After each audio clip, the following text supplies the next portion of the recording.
25 नवंबर 2024 को पैन 2.0 का प्रोजेक्ट जो है उसको अप्रूवल मिल गया। ठीक है, जैसे ही अप्रूवल मिल गया, अप्रूवल मिलने के बाद इस प्रोजेक्ट से रिलेटेड बहुत सारे डाउट्स आ रहे हैं सबके मन में। अभी जितने भी डाउट्स हैं उसको कंसीडर करके मिनिस्ट्री ऑफ फाइनेंस ने एक एफएक्यू रिलीज किया है। ठीक है, जिसमें आपके जितने भी सवाल हो सकते हैं सारे सवालों के जवाब यहाँ पे लिख दिए गए हैं।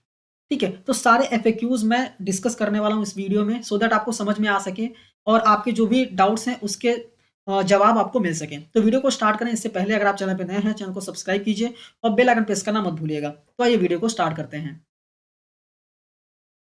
पहला सवाल ये है कि पैन 2.0 क्या है। ठीक है, तो ये बेसिकली एक ई गवर्नेंस प्रोजेक्ट है ऑफ इनकम टैक्स डिपार्टमेंट, ताकि वो री इंजीनियर कर सके business process of tax payer registration services. ठीक है, इसके बाद इसका ऑब्जेक्टिव बेसिकली क्या है, इसका ऑब्जेक्टिव ये है कि आपका जो पैन से रिलेटेड सर्विसेज हैं, ठीक है, जितने भी पैन से रिलेटेड सर्विसेज है वो सर्विसेज को क्वालिटी सर्विस बनाया जाए through adaptation of latest technology को अडॉप्ट करके जो आपका पैन से रिलेटेड सर्विसेज है उसकी क्वालिटी को बढ़ाया जाए। ठीक है, अभी इस प्रोजेक्ट के अंदर इनकम टैक्स डिपार्टमेंट जो है वो क्या कर रहा है, वो कंसोलिडेट कर रहा है सारे प्रोसेस को, जो भी पैन से रिलेटेड प्रोसेस है जैसे अलॉटमेंट, अपडेशन, करेक्शन, सारे प्रोसेस को एक ही जगह पे ला रहे हैं, कंसोलिडेट कर रहे हैं। ठीक है, और जो टैन से रिलेटेड सर्विसेज है ना, टैन से रिलेटेड वो सर्विसेज को भी मर्ज कर रहे हैं इस प्रोजेक्ट में, जिससे कि पैन ऑथेंटिकेशन वैलिडेशन थ्रू जो पैन वैलिडेशन की सर्विसेज हैं वो प्रोवाइड की जा सके यूजर एजेंसीज को, such as financial institutions, banks, government agency, central government and state government departments को। ठीक है, नेक्स्ट सवाल ये आता है कि ये जो पैन 2.0 है ये एग्जिस्टिंग सेटअप से कैसे डिफरेंट है। ठीक है, तो यहाँ पे 3 पॉइंट दिया गया। पहला तो इंटीग्रेशन ऑफ प्लेटफॉर्म दिया गया है।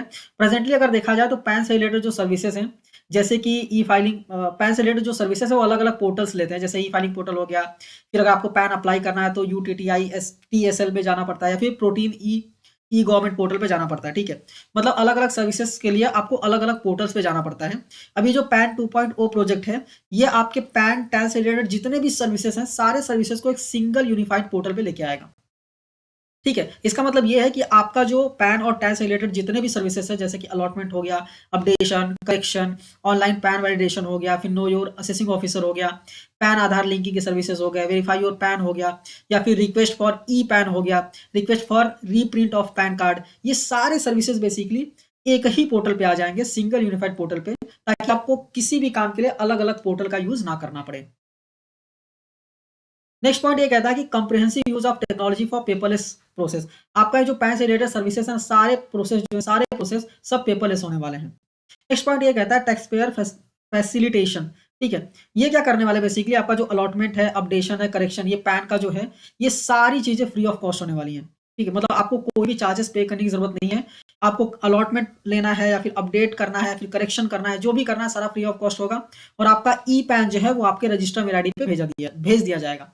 अगर आपको फिजिकल पैन कार्ड चाहिए तो आपको बेसिकली अलग से रिक्वेस्ट करना पड़ेगा, उसके लिए आपको 50 रुपए का पेमेंट करना पड़ेगा।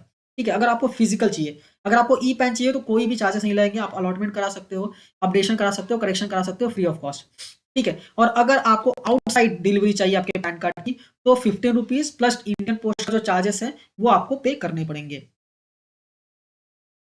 नेक्स्ट सवाल ये आता है कि क्या जो एग्जिस्टिंग पैन होल्डर्स हैं उनको वापस से पैन कार्ड अप्लाई करना पड़ेगा क्या, या फिर नेक्स्ट क्वेश्चन ये आता है कि क्या हमको पैन कार्ड नंबर चेंज करना पड़ेगा क्या।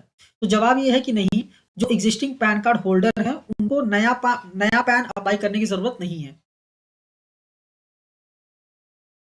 नेक्स्ट सवाल ये आता है कि अगर पर्सन जो है उनको अगर करेक्शन करवाना है पैन कार्ड में, जैसे नाम, स्पेलिंग या फिर एड्रेस चेंज कुछ कराना है, ठीक है, तो वो करेक्शन हो जाएगा क्या।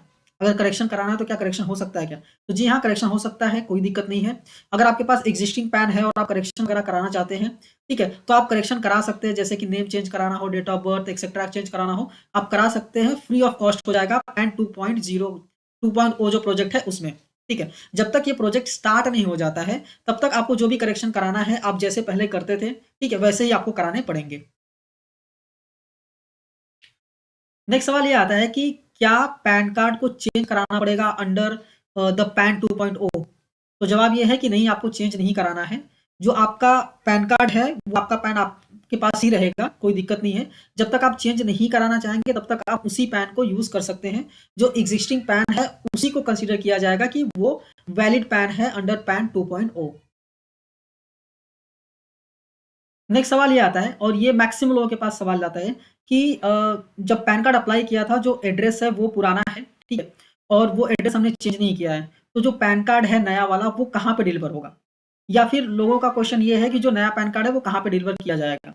तो जवाब ये है कि नो, कोई भी पैन कार्ड बेसिकली वो आपको डिलीवर नहीं किया जाएगा जब तक पैन कार्ड होल्डर खुद नहीं करता है, किसी कोई अपडेशन या फिर करेक्शन नहीं करता है एग्जिस्टिंग पैन का, तब तक कोई भी नया पैन कार्ड डिलीवरी नहीं किया जाएगा, ठीक है? अगर आप पैन कार्ड में कोई अपडेशन वगैरह करना चाहते हैं तो आप उसको कर सकते हैं, जो लिंक ऑलरेडी यहाँ पे दिया गया है उसको यूज़ करके कर सकते हैं।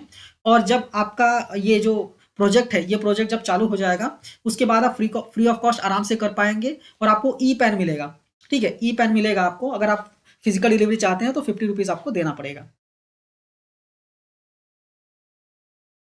नेक्स्ट सवाल ये आता है कि अगर new PAN card, if new PAN card are QR code enabled what, तो पुराना जो पैन कार्ड है वो कैसे काम करेगा, क्या वो काम करेगा नहीं करेगा, कंटिन्यू होगा कि नहीं होगा, ठीक है? और नेक्स्ट सवाल ये आता है कि क्यूआर कोड कैसे हेल्प करने वाला है। तो उसका जवाब ये है कि क्यूआर कोड बेसिकली एक नया फीचर नहीं है, ठीक है? ये पैन कार्ड्स पे आ रहा है सिंस 2017 से, ठीक है? और ये सेम कंटिन्यू होने वाला है पैन 2.0 प्रोजेक्ट में भी। बट कोई ऐसा पैन कार्ड होल्डर है जिसके पास पुराना पैन कार्ड है और उसमें क्यूआर कोड नहीं है, तो उस पर्सन को बेसिकली एक ऑप्शन रहेगा कि वो नए क्यूआर कोड वाला पैन अप्लाई कर ले, ठीक है? अप्लाई करके बेसिकली आप उसे ले सकते हैं, कोई दिक्कत नहीं है, ठीक है? और अभी क्यूआर कोड की बात करें तो QR code basically pan validation में हेल्प करता है। Presently specific QR code application जो है वो अवेलेबल है, ठीक है? तो अगर आप चाहते हैं रीड करना कि क्यूआर कोड रीड कैसे करते हैं, तो जैसे ही आप क्यूआर कोड को स्कैन करेंगे तो आपके कंप्लीट डिटेल्स आ जाते हैं, जैसे photo, signature, name, father name, mother name, date of birth, सारी चीज़ें डिस्प्ले हो जाती हैं। अभी जो प्रोजेक्ट अनाउंस किया गया था उसमें एक सेंटेंस बोला गया था, common business identifier for all business related activities in specified sectors, ठीक है? तो इसका क्या मतलब है? इसका मतलब ये है कि यूनियन बजट अगर आपने देखा होगा 2023 में, तो इसमें अनाउंस किया गया था कि जितने भी बिजनेस एस्टेब्लिशमेंट है उनको रिक्वायर्ड है कि उनके पास पैन हो, ठीक है? इससे पैन को यूज किया जाएगा as a common business identifier. Digital जो सिस्टम बना रहे हैं उसमें पैन को यूज किया जाएगा as a common business identifier, ठीक है? नेक्स्ट सवाल ये आता है कि ये जो यूनिफाइड पोर्टल बोल रहे हैं, यूनिफाइड पोर्ट बनाएंगे, उसका मतलब क्या है? तो प्रेजेंटली मैंने पहले ही बता दिया, प्रेजेंटली पैन से रिलेटेड जो भी सर्विसेज है वो डिफरेंट पोर्टल लेते हैं, ठीक है? डिफरेंट पोर्टल पे आप डिफरेंट डिफरेंट सर्विसेज करते हैं। तो अभी ये जो यूनिफाइड पोर्टल बनाया जाएगा उसमें पैन और टैन से रिलेटेड जितने भी सर्विसेज हैं, पैन और टैन से रिलेटेड जितनी भी सर्विसेज हैं, सारी सर्विसेज आप एक ही पोर्टल पे कर पाएंगे, उसी को यूनिफाइड पोर्टल बोला गया है। नेक्स्ट और लास्ट सवाल ये है कि जो पर्सन्स हैं जो एक से ज़्यादा पैन होल्ड करते हैं, उनको कैसे आइडेंटिफाई किया जाएगा, ठीक है? तो इस पे जवाब ये आया है कि as a provision of income tax act 1961 कोई भी पर्सन एक से ज़्यादा पैन होल्ड नहीं कर सकता है। अगर वो पर्सन पैन होल्ड कर रहा है तो उसका ऑब्लिगेशन बनता है कि वो ज्यूरिडिक्शन असेसिंग ऑफिसर को जाके बताए और जो एडिशनल पैन है उसको डिलीट या फिर डीएक्टिवेट कराया जाए।